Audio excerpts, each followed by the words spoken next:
going on, y'all? What's going on? Mills the Virgo here.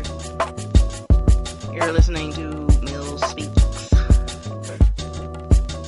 Hey. So I like this this beat. This is another original. I'm not going to go so far as to say it's one of my favorites because I think it's unfinished, but I'm not sure. But I love it. I love it. Like I probably don't have a beat that I don't at least like a lot. But you know, hey, what are you gonna do? So I'll get it brought down here in just a second. We got a lot to talk about today. This episode's called Respect. So there's a lot of things I want to go over here. Let me go ahead and bring it down here. Let you hear this beat. Alright, it's coming in a second.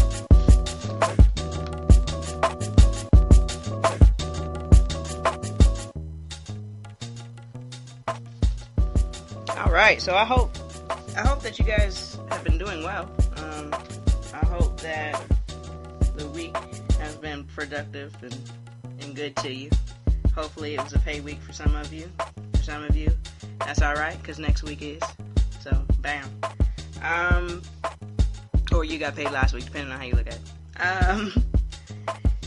But, you know, it's, episode's called Respect, and I mainly named it Respect simply because of because of what was said, by Lauren London's son at the Nipsey Hussle, funeral that happened on Thursday, if I'm not mistaken.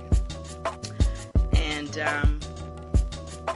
the kid came up there. I think this is Lauren London and Lil Wayne's son. So he's, I don't know, he looks like he's 8, maybe 9, I'm not sure.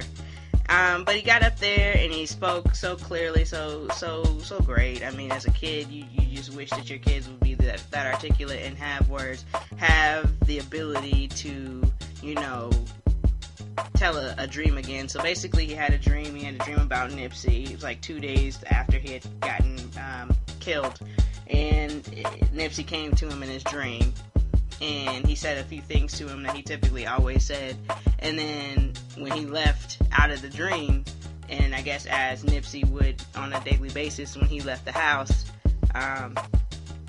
he always, I guess, looked through the window and was just like, respect, you know. And so the little kid, you know, said respect, and he had the whole crew say respect, and it was really dope. So I just, you know, that's why I decided to name it that. That really resonated with me. That stayed with me over the next few days after seeing that. So shout to Nipsey Hussle and his whole family and extended family. So I do have notes. I'm gonna pick up from my excitement from the last episode that I told you Beyonce has this Adidas deal. That news came like 2 weeks ago, and then maybe a few days later, maybe just a few days later, not even a full week, but just maybe 5 days later or so, then we get this like cryptic ass like tweet and Instagram post from Neflix, and it's just like homecoming, and it's in the blue and the black, I mean the black and the in the yellow, you know, colors that Beyonce, you know, had on during the time that she did the Coachella performance. And so, you know, everybody was like, oh, it's Beyonce, and I was like, okay, cool. And then I was convinced. I mean, they said it, so I believed it, you know, that everything on the internet is true. So, I mean, I was like, okay, fine. And then I guess the next day, then Beyonce and Neflix released, like, I guess a trailer for it. So it is indeed, you know, I guess the making of the performance at Homecoming. One can only assume that it is the full, complete performance as well. One can only assume that Beyonce also has a motherfucking album coming same day, April the 17th. One can only assume that this could also be part documentary and part visual for said album. It's a lot to assume and to guess and to hope for. So we'll see. Like I said earlier, something is coming. It's here. It's coming. The first thing is going to be this Wednesday, on the 17th. So, just stay goddamn tuned. I'm excited about it. So Monday, this past Monday, the NCAA championships was played, and I think Texas Tech and Virginia played. I don't think anyone cared about this once Duke got eliminated, and I could be totally wrong about that. I mean, I would imagine the people in Texas cared, and I could imagine the people in Virginia gave a shit. But like, I guess everybody else, I'm not real sure that everybody else really cared about that like that. So it's all good. It's all good. But no, congrats to Virginia. Apparently last year they were bounced out. They were number 1 in the country. They were bounced out in the first round by a 16 round, or number 16. So that was like the ultimate horror, sounds like. And then that they came back and won it all this year. They're like, oh, we redeemed ourselves. I'm like, okay, dog, all right. Good for y'all and everything. So yeah. So good for them. While the game was on, they had, I don't think that Paul Pierce and Jalen Rose were even a part of this broadcasting, because they had the pregame, they had the halftime, and then they had the postgame shows. And so, but I think on TNT, or maybe even ESPN, when there were some pro games on, Paul Pierce, Jalen Rose, and what is my girl's name? Michelle Beadle. They were up there doing their commentary, and all this stuff. And then it was like the last night that D Wade was playing or something like that. I think it was either the last night in Miami or the last game. And I can't remember, but I think it was the Miami game. And apparently Paul Pierce, the question came up, well, who had the better career, Paul Pierce or Jalen Rose? Paul Pierce or D Wade. Okay, and Jalen Rose had like... Listen, alright, so let me just stop where I'm at and say, okay, Paul Pierce said, of course, that's me. I had the better career. Well, first of all, sir, no you didn't. But whatevs, right? You're supposed to think that, I would imagine. But realistically speaking, you should be able to look at a career and be like, oh, wow. Yeah, they were better. Yeah. You should be able to do that. But clearly not, right? So he just went in or whatever about how he was better, and he was like, giving all these what ifs and all these scenarios, like, if you gave me Shaq when I was 26, if you gave me LeBron when I was 27, if you did this and if you did that, and da da da da, and I'm just like, okay, guy, okay,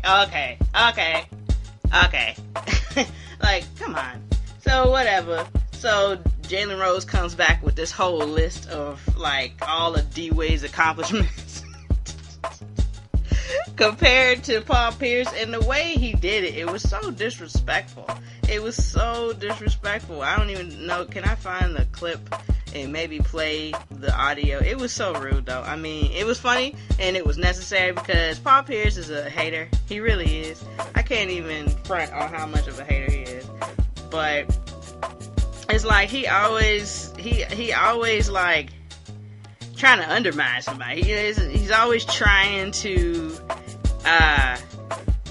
insert himself into the situation. I'll never forget when it was his last year, and he was going through the retirement process and stuff, and I guess he thought, because the year before it was Kobe's last year, and I guess he thought, oh, okay, I see how they doing Kobe. Okay, cool. Oh wow, they doing this for Kobe. Everywhere Kobe went, they had a video tribute. They had, they stopped, they did their thing for him, because obviously, Kobe Bryant played 20 years and he's got 5 championship rings. He was most likely the closest basketball player that we could see in our generation that mirrored Michael Jordan, which is the alleged best basketball player in the world.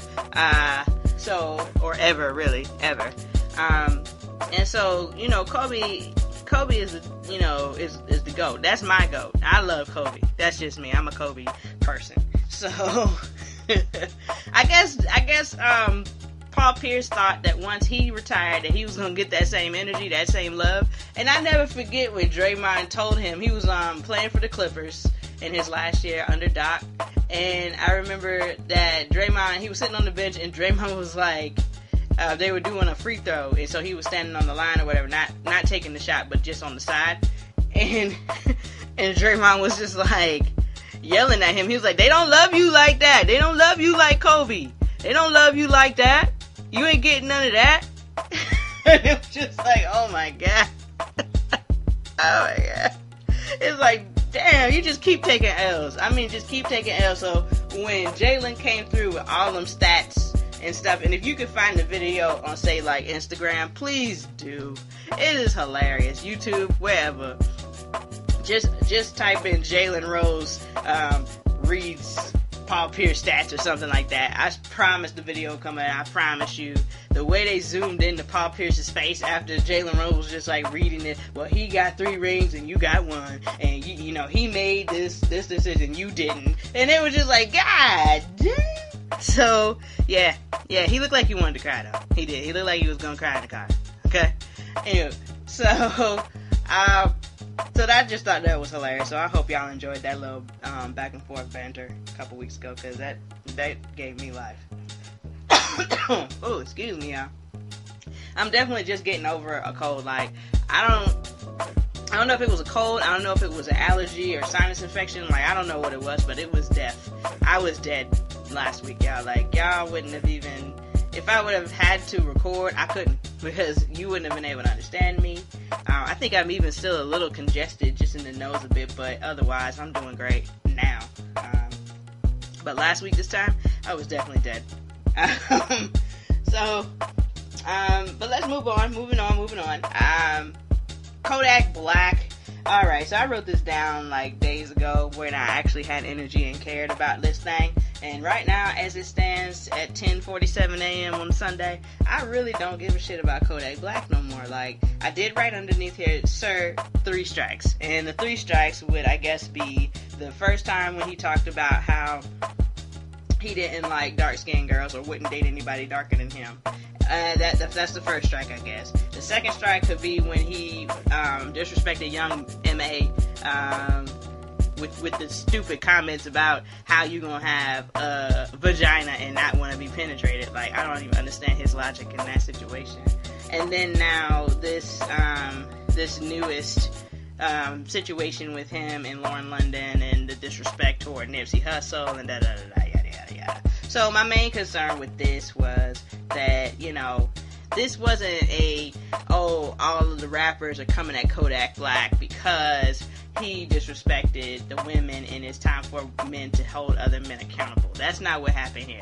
What happened here was Kodak Black was on Instagram Live and he was talking about how Lauren London was so fine and he would give her a couple of years and then he would try to holler and show her that he is just like Nipsey. He want to do the same stuff for the community and da da da da. And so he, you know, I give her a couple of years, you know, to cry. What? Anyway, you know, so he just, it was amazing to me that he even thought that he had a chance.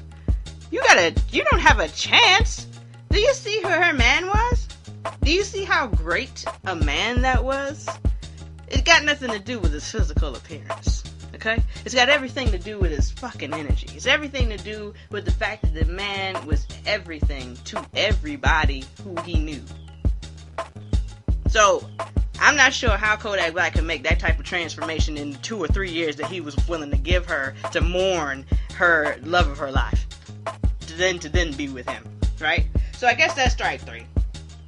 But a lot of the rappers are like, oh man, you got to humble yourself, chill, don't say none of that stuff, that's disrespectful, blah, blah, blah. And I just felt like y'all really should always check him about stuff. Y'all should check each other about more stuff than just this stuff right here, okay? And did I feel like what Kodak Black said was wrong? Well, no, I didn't feel like it was wrong. I mean, he was speaking his truth, and I'm sure there's tons of other dudes that said the same thing. Girls that like girls have probably said, I would give her a time, you know, but I would holler, you know, that kind of ignorant shit, scumbag shit. I mean, yeah, I don't like it. Was it in poor taste? Absolutely. Was it disgusting? Sure. But was it something that I'd be like, you know, oh my god, he's totally canceled? Well, no. No, this wouldn't be a canceled situation, because for me, he had been canceled because he has been ignorant. So he didn't need to say anything about wanting to date Nipsey Hussle's, widow or former girlfriend now that he's passed on to the next lifetime, the next life. That's not, come on. Anyway, so I guess I'm more aggravated with the people who don't want to be consistent with what we're going to stand for and what we're not going to stand for. So yeah. I don't know that I go the same route as Charlamagne. Charlamagne's issue was, you can't get mad at him for being disrespectful to Lauren London if, hip-hop has historically been disrespectful to women. I don't feel that way. First, I agree of the entire idea, like the concept of what he's saying. You're right. But at the same time, that's not what this is, And that's not why the masses were upset. They were mad because Nipsey's body wasn't even in the grave yet. That's what they was mad at. They were mad at that kind of stuff. They weren't mad at, oh my God, did you hear what he said to Lauren London? He disrespected her. No, that's not how this was going down, at least for some of these main people that tried to check him on Instagram.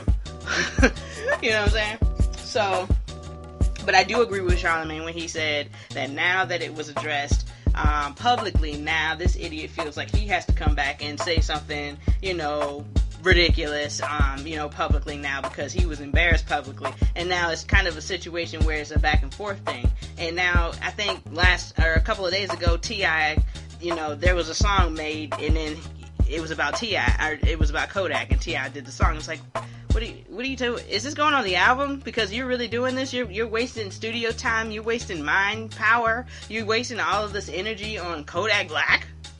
Really? You don't got nothing else to do? Wow. It's amazing. That's a goddamn amazing.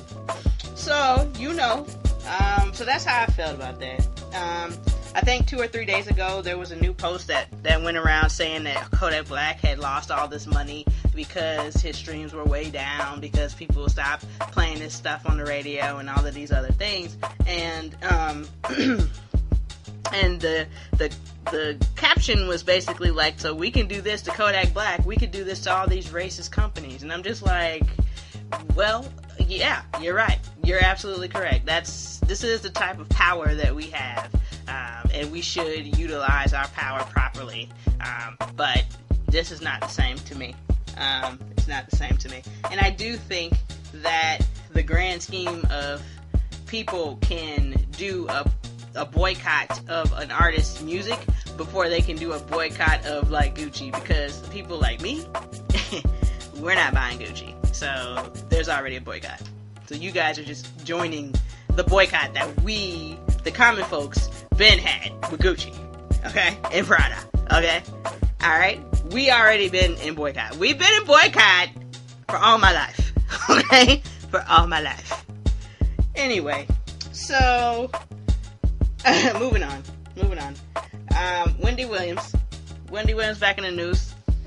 This time she's back in the news for something that I am A-okay with. And that is this divorce that she has come through with, filed against this husband, Kevin or Kelvin Hunter. I'm not real sure his name because Charlamagne has screwed this name up. So I'm at a point now where I'm unsure, and I feel like I always knew what his name was. But whatever. So Kevin or Kelvin, I'm not sure. I think I talked about this earlier, y'all, about how he basically had this woman on the side for over 10 years, and Wendy was aware of it, and then stated that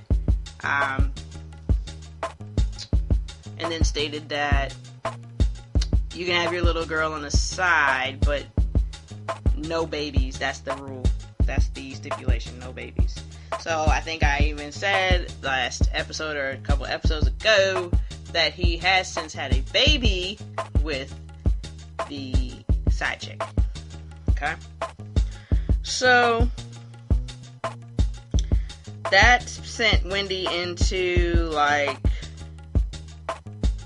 I don't know, some kind of drunken rage, some kind of drug rage situation where she had fallen off the wagon. They found her drunk somewhere, probably had drugs too, all of these things. And it's really sad, and it's not sad because I like Wendy Williams. It's not that, and I think I was talking to a good friend of mine about this the other day, and I was saying that it's not that I like Wendy Williams and that I don't think that it couldn't happen to a nicer person. No, okay? It could happen to a worse person, honestly. But that is not even close to the point. I don't think that she should be torn down in this manner. I think that she, feel how you want about Wendy Williams, but Wendy Williams absolutely came from absolutely nothing, worked her way up, made it all the way to where she's at. Came from meager beginnings. I mean, hard times. You know what I mean? And I'm here to tell you right now, no woman, specifically black women, but no woman should ever want another woman to be torn down like that. Not after all the work she's put in. Not after all of the things that she's done for her various communities. Now, I really don't know if she's done great things in her community. I do know of the things that she has done. Just a couple of things. So, I mean, she's not immune to my humanity. Like, I can empathize with Wendy Williams in this situation because this is not it. And then when you also put in there the fact that this man has been physically abusive for years, people are on record. Charlemagne the God is one. He lived with them for a short period of time. That if she doesn't get out of there, he's gonna kill her. You know what I'm saying? Like, it's serious shit. And then on top of that, you want to cheat. And then on top of that, you want to beat me. And then on top of that, you want to have a baby. Bruh. Abso-fucking-lutely not. Get the fuck out of here. Get the bricks.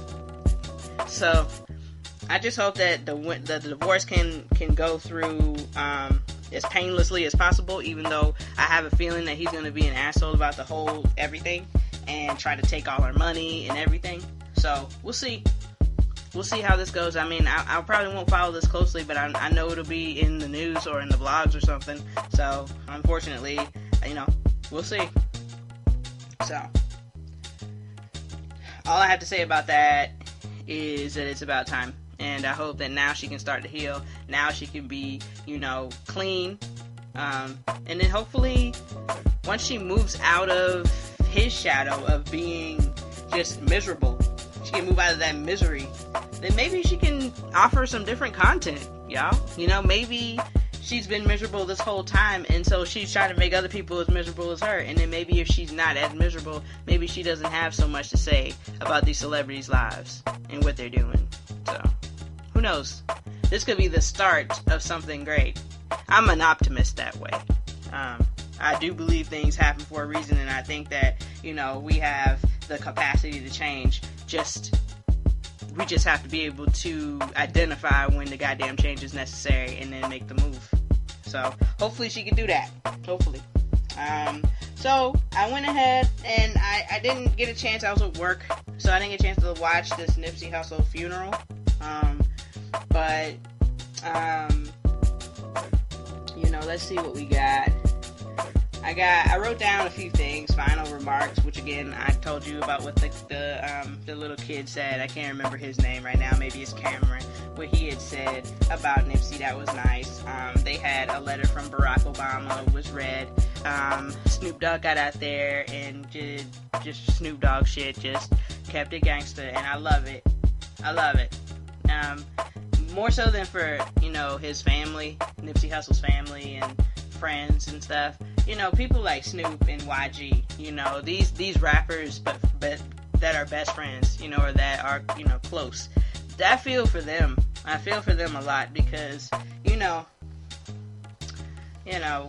you have a creative partner, and then that's taken, that can sometimes impede on the creativity.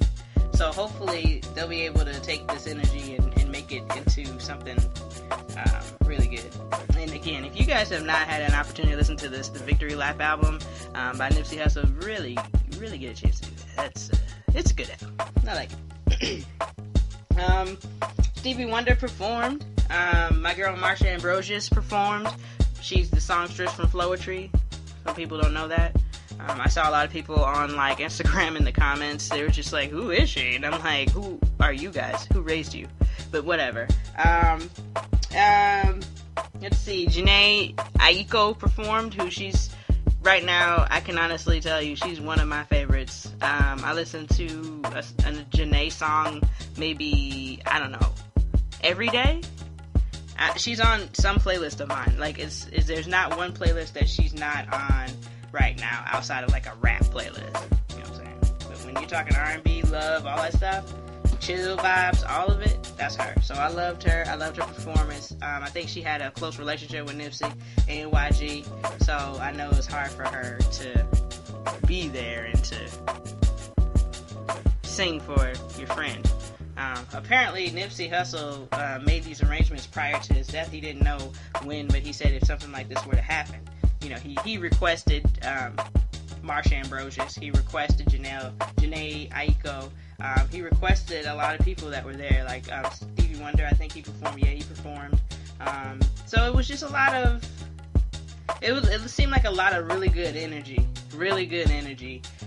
there. His mom and dad got up and said a few words. His brother got up and said some words. Really good stories, really nice anecdotes, like really, really good family stories. So, you know, if you didn't watch it, that's fine, because who wants to watch a funeral? But then, you know, if you did have an opportunity to see those clips, though, you see what I mean. Those, you know, those stories and that energy that the family has, it's unmatched. It's unmatched, and it's hard to understand, honestly, and in the best way possible. So God bless them. Looks like Jermaine Dupri and Joe Budden both believe that Nipsey Hussle was Jesus. Yep, they believe that Jesus came back through Nipsey Hussle, and he came out there and did everything he was supposed to do, and then died at 33, just like Jesus did the first time. So, you know, I'm just going to stick that right there with you, and then you do what you want to do with that. I'm moving on. All right. Abortion laws. It's a terrible transition, but abortion laws. Apparently that's happening. A lot of these laws are going into effect. A lot of bills are changing. I think everybody needs to be paying attention to what's happening in your neck of the woods. Pay attention to new bills. Let's read the newspaper. Let's get a WLTX or whatever your local news station is. Multiple. Get them all. Notifications. You know, see what's going on. Because there's some things getting done here. I just don't understand why. You've got the abortion laws. You said if it has a heartbeat, then that's considered murder if you do abortion. Then now what they're saying is that now in one of the states, probably Texas, but I'm probably guessing wrong about that, but you could get the death penalty for getting an abortion, which is amazing to me, that you would say that you're gonna kill me because I killed a baby that hadn't been born yet, but you're gonna kill the human that's actually here. It's just, listen, it's just, things are getting really stupid out there, and I think a lot of it is people are distracted by the dumb stuff that's been placed in our way, in our sights to see, and we're not even paying attention to what's happening. They're doing all kinds of dumb shit. A bunch of men are making decisions on what women should do with their bodies, and it's just like, is this still fucking happening in 2019? And we're just gonna let it happen. We're just gonna sit back and let it happen, you know? So call your congressman, see what's going on, get the bill out of there. I don't know. Do what you can do. Okay, call somebody, email something. Shit, don't sit idly by. I think I called a number and was just like, yeah, I don't approve of this. And they were like, okay. And then they hung up. So I'm hoping I went on a list somewhere. I'm not sure. But I'd be willing to, call again. Or whatever. But guys, just pay attention to what's going on. I mean, we've got about a year and a half before we can even, vote again for a new president, new, other positions that will be available. I'm not real sure what they are. That's why I'm kind of vague. let's just be mindful of what's happening. And then also, let's pay attention to what's getting done with these new people that were just newly elected. You know, let's see if their hands are tied or if they're not doing what they say they're supposed to do. Let's get it done. Let's get it done. Okay, I'm moving on from that too. Boom. Quick things. D-Wade's kid. So D-Wade, as you guys know, like I said earlier, is going through this whole retirement thing. He's at this point fully retired and has played his last game. A couple of weeks ago was Pride Week in Miami, and D-Wade's family, his wife, daughter, 2 sons, probably some other family members, went out to Pride and celebrated. Apparently D-Wade's son Zion is gay, and I guess this is an openly gay situation. I guess they're aware of it. He must have come out to them, or they must, have noticed things and then said, okay, we're just going to be open to everything and anything, I'm not sure what it is, but all I can say is that I'm really, really happy about it. And I know a lot of people don't share this opinion, but I don't care. I'm extremely happy about it because I watch a lot of stuff like Drag Race, and I've watched Drag Race for years. I watch, I've watched like Paris is Burning, which is a really, really popular like drag queen documentary that came out in the 90s, and it was about what happened in the 80s and 90s, and it really captured the underground drag, scene. And the thing for me is, I just love drag. I just think it's amazing. I just think that the women or the guys that put their energy into transforming into a woman, that energy is amazing to me. Like, you really know how to do this hair. You really know how to do these garments. You really know how to do this makeup. It's so much more than me because I'm a woman, and all I need to do is go to the store and buy the clothes and then say, oh, that looks good on me, cool. Go to the girl, let her braid my hair. Okay, yeah, this looks real good on me. Bam, and I'm done. I'm not doing any of this extra stuff, okay? I can literally walk out of my house and put no effort into being a woman, and I am clearly a woman. You see what I'm saying? There is no effort to be given because I just am, So to see that transformation from boy to girl is just amazing to me. And then they messed around and put a drag queen competition on, dog? You crazy, man. So I watch RuPaul's Drag Race all the time. So the point that I'm trying to make with all of this is that I watch it all the time, and I've seen and heard these stories about these kids and these guys who haven't talked to their family in 15 years, haven't talked to their mother in 10 years, was totally, disowned when they came out at 18. They're 38 now. You know what I'm saying? Like, you got no family at all, period, because nobody wants to talk to you, so you've got all of this adopted family, and all of this, this drag family, all of this family now that the people you get to choose because the people that you were born to don't want anything to do with you. So the idea that this kid, Zion, is going to be able to be raised up and grow up in a extremely open, extremely forgiving, extremely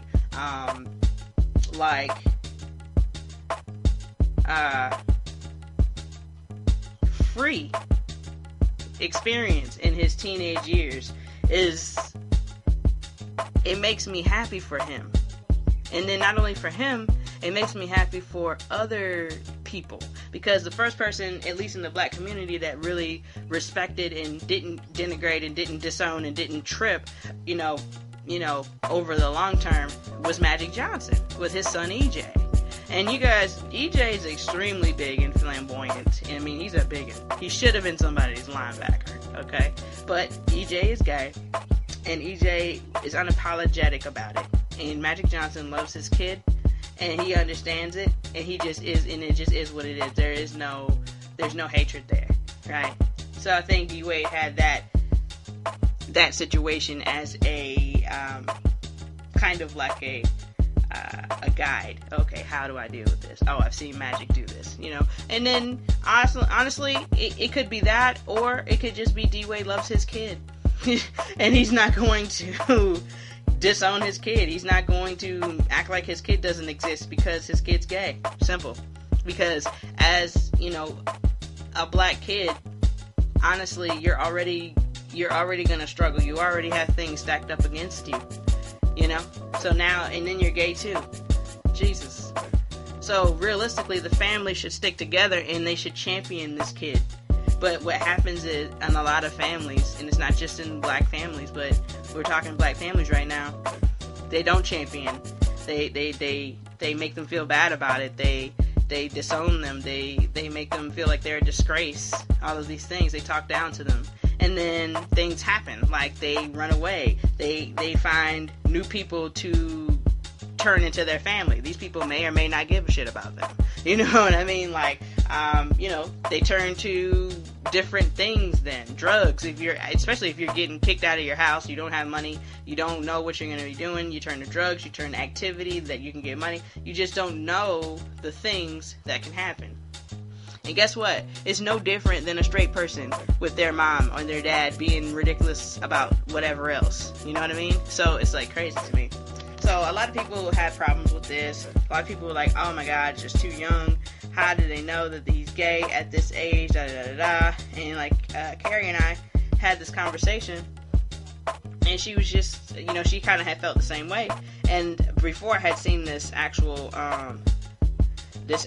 post, I was just like, but I get that, but at the same time, nobody would say the same thing to like a straight kid.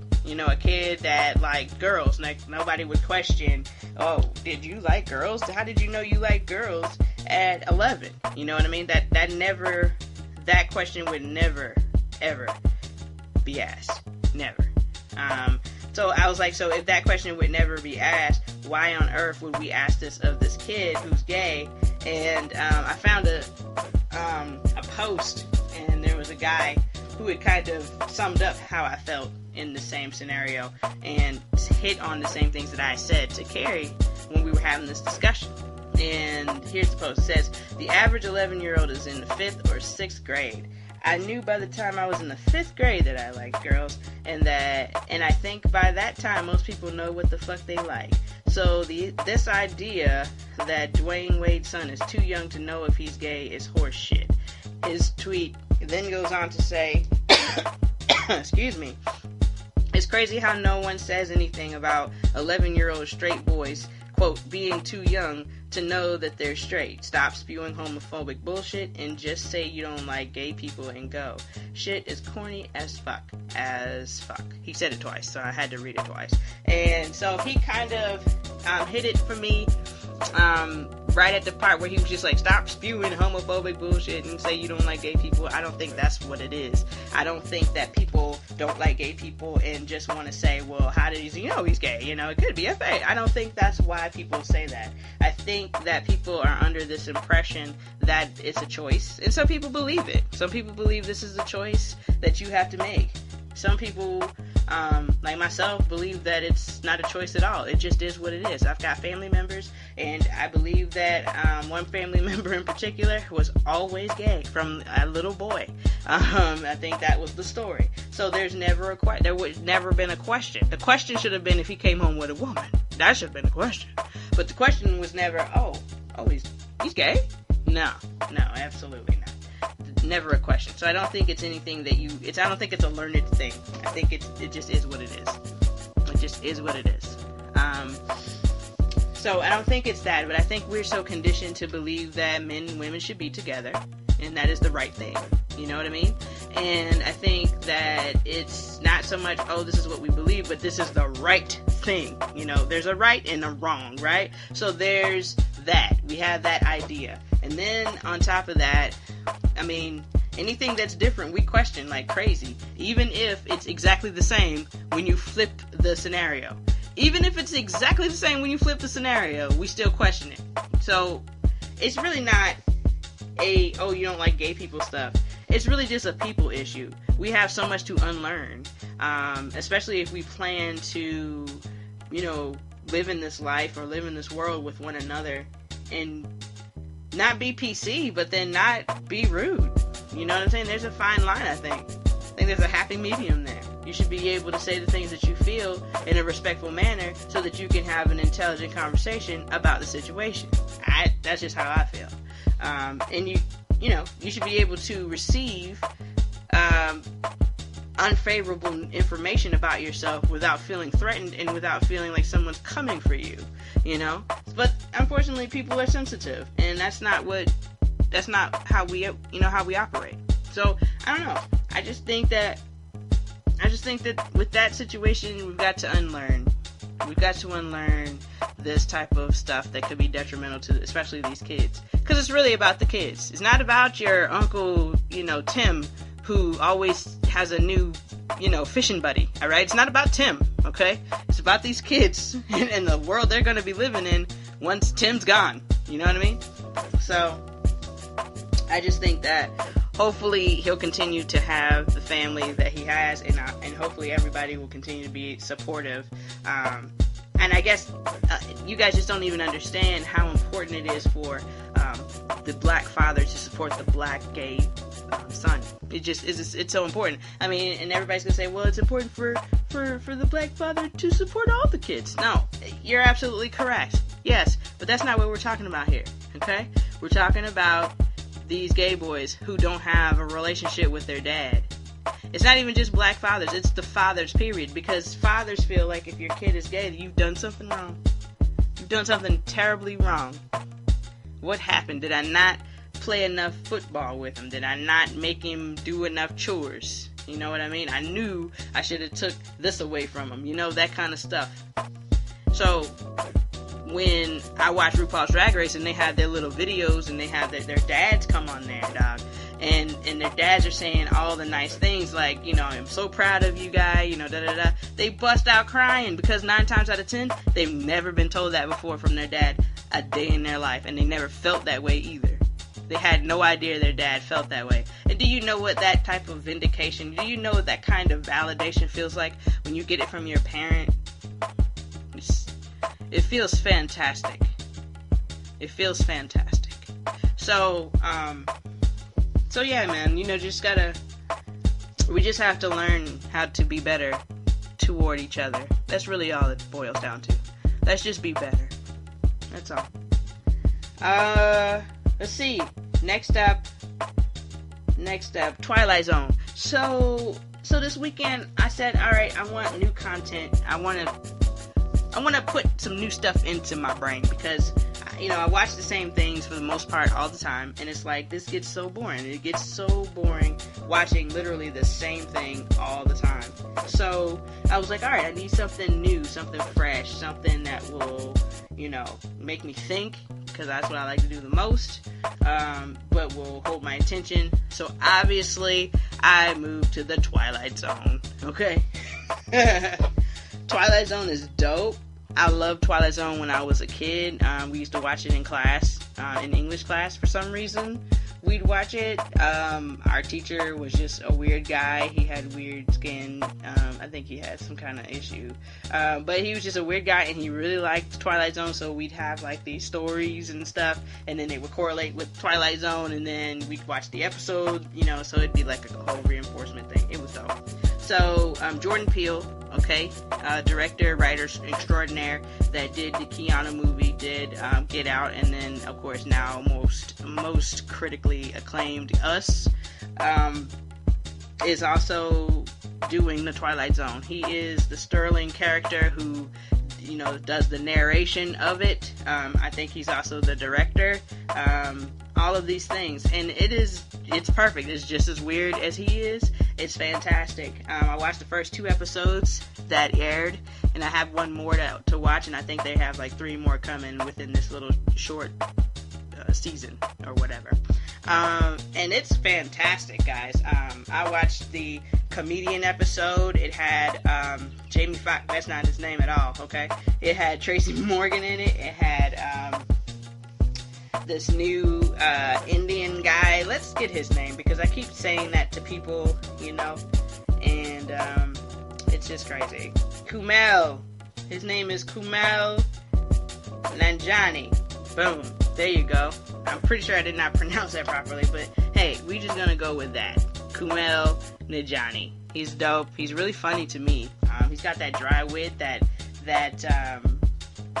it's that kind of humor where it's not like laugh out loud. It's like, that's funny. You know, that kind of laughter, you know?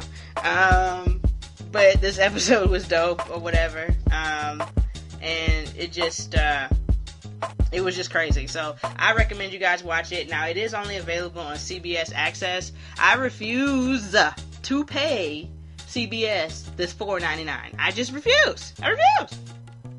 Ugh. But eventually I feel like they're going to get my money. But I have been refusing for at least 3 or 4 months now. But no, they have lots of shows that they only stream on CBS Access. So I watched it another way. You know, holla at me if you want your Fire Stick fixed to where you can watch things and not have to pay. So I watched it a different way. It came up great. No issues there. But if you don't want to do it that way, definitely hit up CBS Access so that you can watch the episodes, because it's definitely doesn't come on TV. So there's that. Let's see what's next on the docket. Chris Brown. There was a conversation that started yesterday. Justin Bieber, I think, single-handedly started this conversation. Then Lloyd jumped in, or Sammy, or several others. And the conversation was, Chris Brown is the greatest entertainer of our time. Right? Now, listen to me, and listen good. I love Breezy. Okay? I know that my man had a hard time early on. I know that the situation with Rihanna was not it. It wasn't. Okay? Would I have a problem with my daughter dating Chris Brown? Yes, I would. Yes, I would. But as it pertains to the fact that there's been tons of, there's been a lot of time between him doing the things that he did, and now, after having a daughter, after him really maturing, owning several businesses, being lucrative, constantly putting out good music, constantly putting out solid hits, touring, getting that money all the time. Listen, you guys can say what you want to say about Chris Brown, alright? But at this point, once he got out of those problems, once he got out of that, up from underneath that gray cloud, listen, Chris Brown did not have not another issue after that, okay? I think recently would probably be the newest situation where he was accused of raping someone in Paris, but then that girl said that it wasn't him, and then it was determined that was a lie, right? So, hey man, I love Breezy. So, I say all of that to say this. Don't forget about Chris Brown's actual catalog. If you can go to your streaming service and just type in Chris Brown and then just go to tracks and then hit play, and you can play at least 10 songs without saying, oh, I don't know what this is. Chris Brown's got a number one motherfucking album written all over that shit. You see what I'm saying? He's got catalog. He's been nothing but busy. He's been doing nothing but working. He's really good at finding hits. He's really good at that dancing thing. He's good at that singing thing. Okay? I love Chris Brown. So, would I agree with Justin Bieber and say that nobody could touch him and that he's the greatest and this, that, and the other? I can honestly say that I don't know of anyone that's out right now that could touch Chris Brown in regards to his entertainment value. I mean, who could do it? Who else is out here singing and dancing and being on point like Chris Brown? I don't know anyone that's out here doing it. So, yeah. I'm gonna have to co-sign with those maniacs that said that. I agree. I think Chris Brown is fantastic. So we'll see if somebody can come up and be as dope as him, honestly. But yeah, once Usher and Justin Timberlake got too old to be dancing, once Chris Brown did the wall-to-wall performance, and maybe it wasn't even I think it was wall to wall. This was the same year that he did the Rihanna Umbrella remix, and they performed it. And this was when the stage and the dance floor was the tables where the actual people were sitting. One year on MTV. Ever since that day, and Justin Timberlake was just like, if that's what they're doing, I can't do that. Ever since that day, Chris Brown has been the man. Straight up. So, yeah. So, I'm going to have to co-sign that. So, I'm going to move on now. We're going to definitely move on to Guava Island. So, Guava Island is a short... I'm going to go ahead and classify it as a short film that was shot and directed by Hero. I don't know his last name. Hero works with Donald Glover, aka Childish Gambino, on Atlanta. They direct, they write, they do everything together, along with Donald Glover's brother, Stephen Glover. They do a lot of writing together. And so, this film was written by Donald and Stephen, directed by Hero. It starred Donald and it starred Rihanna. And our girl Shuri, Letitia, was from Black Panther. Shuri, she was in it too. So that was dope. The movie is kind of like a short film, like I said. It's actually like kind of like a short musical film. Because last year, around this time, Donald Glover started releasing music. He released This Is America around this time, maybe a month later from like right now.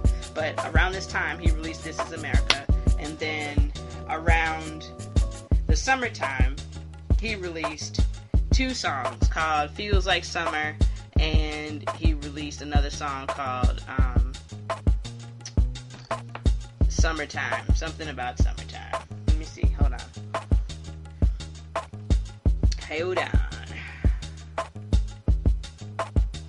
Let me see.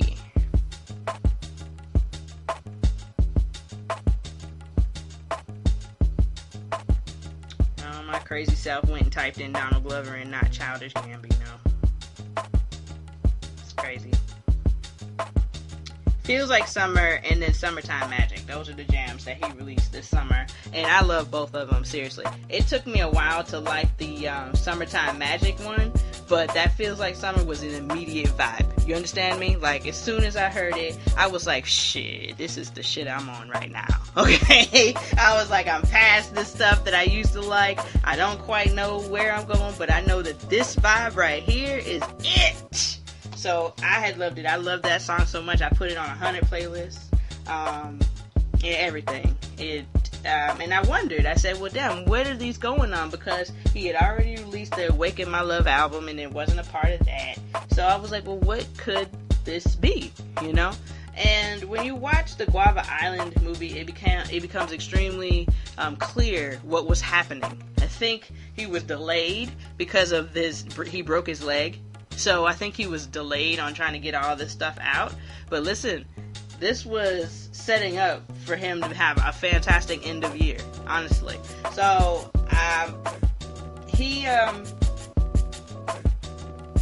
this movie is basically about a musician who wants to give his country a day where they don't have to worry about working, they don't have to worry about exporting, they don't have to worry about doing any of that stuff. All they have to do is, come to this music festival, have a good time, and you'll be free. Well, apparently his boss, the main guy that owns like the companies on the island, was just like, yeah, you can't do that because they're gonna not come to work the next day, and I don't have time for that, and we cannot be off on Sunday, so blah blah blah blah blah blah, right? The whole situation is about the fact that he can't have his people off for one day out of the year, just one day. You know what I mean? So, you know, he goes through with it. He's like, alright, well, whatever. You know, you're not gonna bully me. I'm gonna do it. Blah, blah, blah. Long story short, he does it. And they send somebody to kill him while he's performing. He runs. He gets away, kind of. Then he definitely doesn't get away. And then they catch him. They shoot him. They kill him. I'm sorry. Okay? I'm sorry. I know I spoiled it so fast for you, but it was intense, and that's exactly how they kill him, and then you're just left with what? So, you know, basically they end up getting their day off anyway because they took the day to celebrate him because he was everything to the country. You know, he was everything to the town. You know, so they really loved him. So that's what the movie was about in gist. But I mean, it was so many different things in there. So This Is America was in the movie, of course. He performs in a similar warehouse that looks like the warehouse that he performs the video in. And This Is America makes way more sense in this context than it did when we were presented last year. It's just amazing. I mean, the setup is this. There's a guy in there, and he's talking about how he's going to save up all his money, and he's going to move to America, you know, so he can start his own country, da-da-da-da. And so Donald Glover's character is like, well, what are you talking about? This is America. Any place where you have to work to make somebody richer, to get rich yourself, is America. It's just a mindset, right? So then he started mocking him, and then this is when the song starts. So if you guys have Amazon Prime, I recommend you take the 54 minutes and just go ahead and watch the little movie and, you know, get your life with that. The two songs, Feels Like Summer and Summertime Magic, were also in the movie. I think one of them, he was singing to Rihanna, because they're together and they're in a relationship. And so I think one time he was singing that to her, and then the other time he sang the other song on the radio. And it's just, he's got such a great voice. I never saw this coming from him. I have a friend, Percy, who always told me, Perry, his name was Perry, it's not Percy, my God. He told me, he was like, Childish Gambino gonna be the shit, bruh, da-da-da-da-da. And I was just like, yeah, okay, whatever, you know. And it took a while, I'm not gonna lie. It wasn't like the next year, it was definitely like within the next 5 years. But yeah, no, he's definitely the shit. I mean, I didn't see this coming from him. I didn't see this type of content, this type of humor, this type of awesomeness coming from him. So I just say, keep it coming, Donald Glover, aka Childish Gambino. Let's go. And hopefully we can get another album from him. That would be fantastic. Rihanna, now that this film has released, I'm not sure what you're doing, sis, but you can go ahead and get in the studio too. Beyonce, next week, you're on a timeline too, ma'am. So there's that. That's who I'm looking forward to within the next 2 months. So you're welcome. Let's see. What else I got? I got Aunt Becky. I got 2 more things down. So the next thing I have, it just says Aunt Becky, and bruh, like, Aunt Becky really ran out. Aunt Becky thought, or let me just use real names here. Okay, Lori Loughlin, okay, of Step by Step. That's not even the show. Lori Loughlin of Full House and Fuller House, and then all of those Hallmark movies that you see during the Christmas times. Yeah, that Lori Loughlin. So we're gonna call her Aunt Becky. Aunt Becky was one of the many people who decided to pay the universities for their kids to get in, pay these tutors to take the SATs, you know, all of these things so that their kids could get ahead, right? So they came to everybody with the same deal, okay? You gotta plead guilty, you gotta do this, you know, no jail time, we'll do that, blah, blah, blah, blah, blah. Aunt Becky thought that the district attorney was bluffing, child. Bluffing! So she said, nah, you take your deal and you stick it in your pipe and you smoke it. Alright? Well, obviously they weren't bluffing, so now that she has done that, they came back with more charges. And she's definitely gonna do jail time now. And I'm like, yeah, damn, Aunt Becky, you really ran out. This is when your privilege just doesn't work, ma'am. You need to get on the phone with somebody, humble yourself, okay? So, I just hope that she can get it together. But it looks like her and her husband are in deep shit right now. So, I mean, hopefully they can get out of it. But, I mean, realistically speaking, I just don't know how much I can care about this. I mean, you guys cheated, and cheated in a grandiose way. So, I mean, I really can't care too much. But it's just unfortunate that she's this delusional to believe that she couldn't get in trouble. That's number one. Number two, what she did was normal. Then number three, now that you've been given and offered an out, even though you've been publicly shamed and embarrassed, you've been offered an out and you didn't believe it, now it's going to get 10 times worse. It's like a damn child. You keep telling the kid, you better stay right there. If you keep going any further, you're going to walk off that ledge. And they keep walking and they keep walking. All right, now, the ledge is coming. You better stop walking off that ledge or you're going to die if you go over that ledge. They keep walking, I mean, what are you supposed to do? What are you supposed to do? short of get in front of them, short of pulling them back, what are you supposed to do? And in this circumstance, what more can you say? Hey, I have this deal for you. If you don't take this deal, you do jail time. I mean, what do you want me to do here? Like, who do you guys really think you are to where you're like, oh yeah, they're just trying to,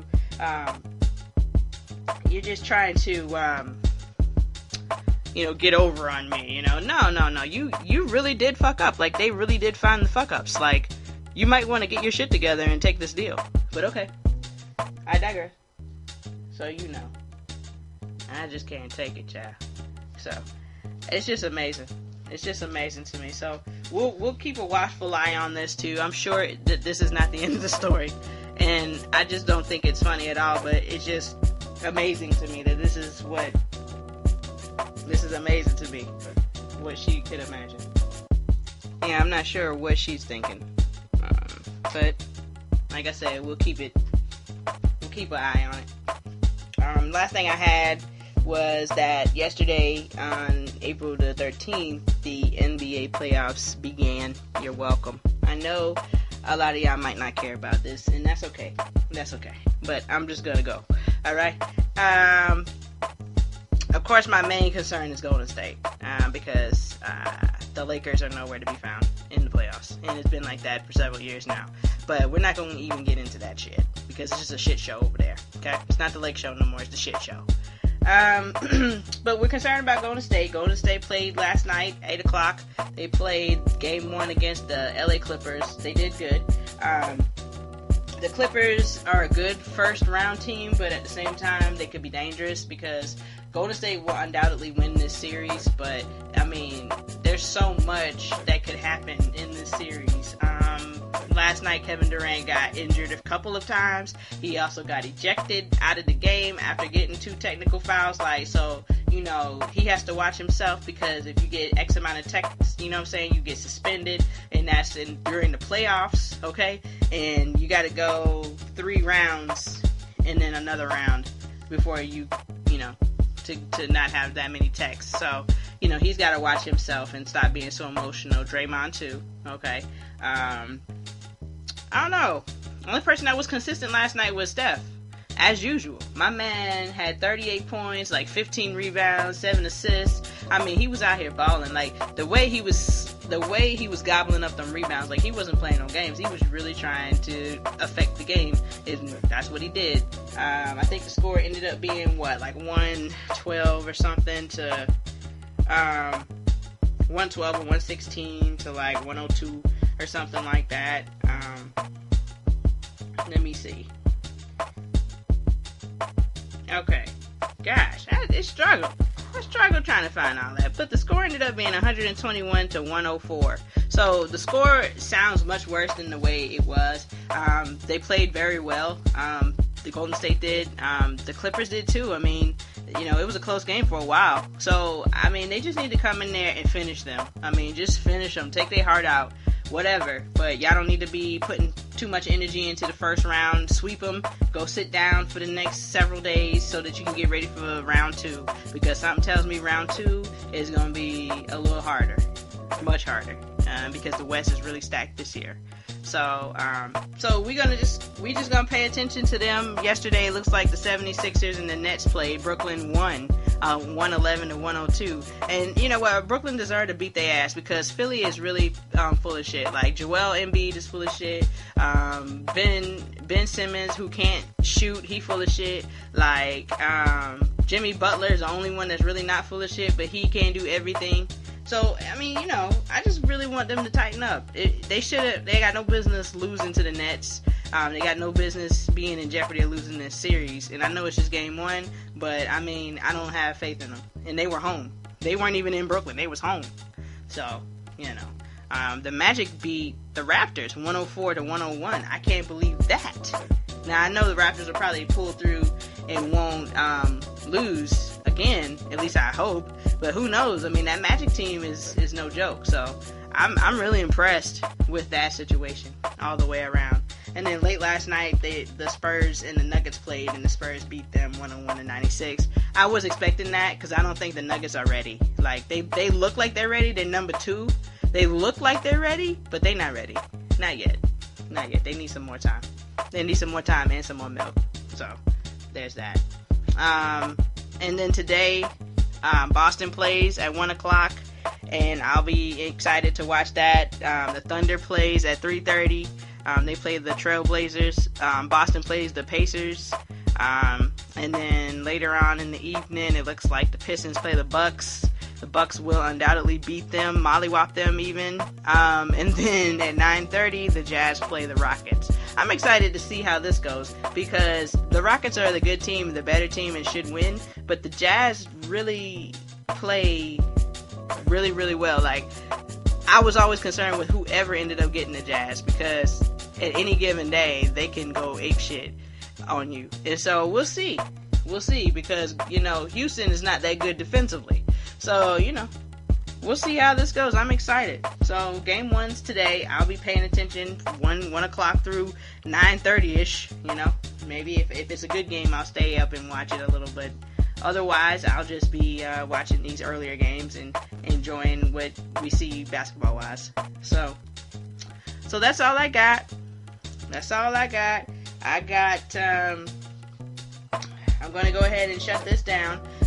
You guys will get an Us review coming in the next few days. I'm really excited about it. And I can be reached on Instagram.